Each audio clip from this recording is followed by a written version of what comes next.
el canal que veniu de veure aquí és el canal nou de Perpinyà, que se va posar en plaça en 1427, al mateix temps que l'U de Tué, que ten la presa d'aigua en amunt d'illa, perquè el primer canal, que era el rec de Tué, presa del Palau del Rec de Mallorca, que havia estat construït en 1330, i se poguem refer dins del primer, dins de la primera, com havia estat fet el primer cop, van preferir l'abandonar i fer dos altres recs, l'U de Tué i l'U de Perpinyà, el que ha fet la riquesa de tota aquesta riba dreta de la Tet, que rega, o d'altra manera, tots els recs que hi ha d'aquí en avall prenen l'aigua tots a riba esquerra.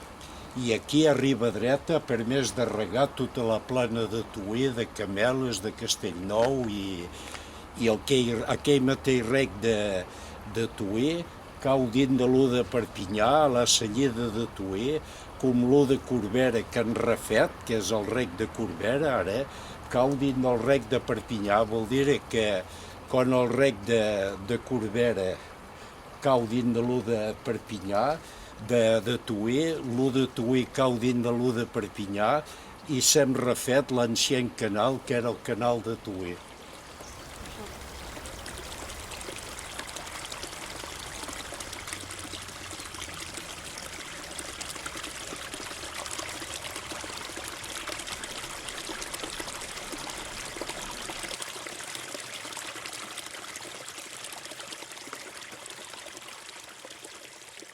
Jo penso que els horts, l'origina dels horts, és que aquesta plana d'illa, de Sant Miquel, de tot això, de Cameles, eren planes i on se feia un munt de blat, se feia blat indi, hi havia un munt de prats, perquè la gent llauraven amb un cavall, això era el petroli de la gent d'abans, el d'això.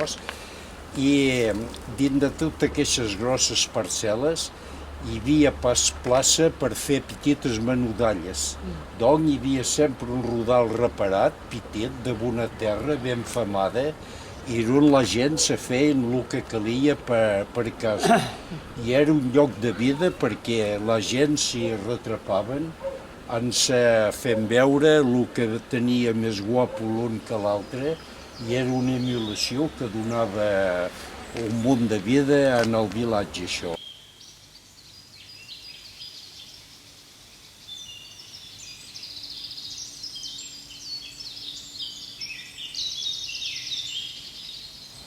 Senyor Joan Mestres, on som aquí? Ens ho podeu explicar?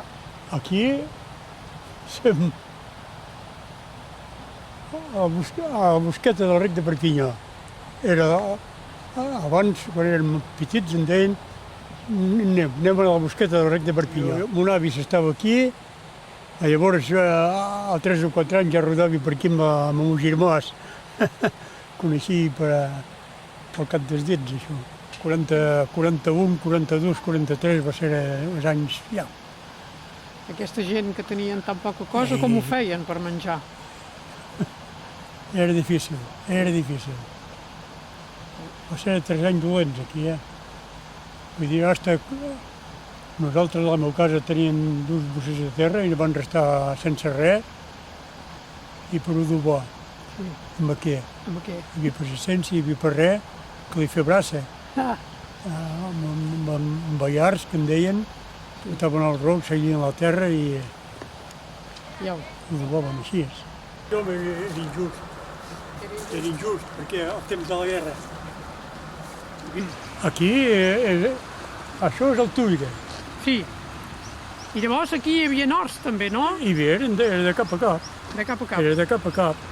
I m'heu dit aquí hi havia l'hort del mestre. Aquí en Fassa, hi havia l'hort del director de l'escola. Sí. I el dissabte de la tarda, en lloc d'anar fent el terreny en uns amusar, ens feia venir a treballar al seu hort.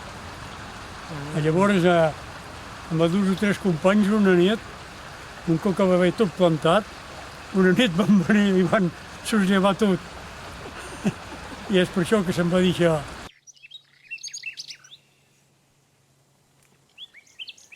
A veure, ens expliqueu la història del vostre hort, de qui us ve aquest hort? Ui, aquest hort ben de lluny, Ben del Boatge, doncs, espieu, en tinc 72, doncs 71 que el tenim. Cap als anys 40...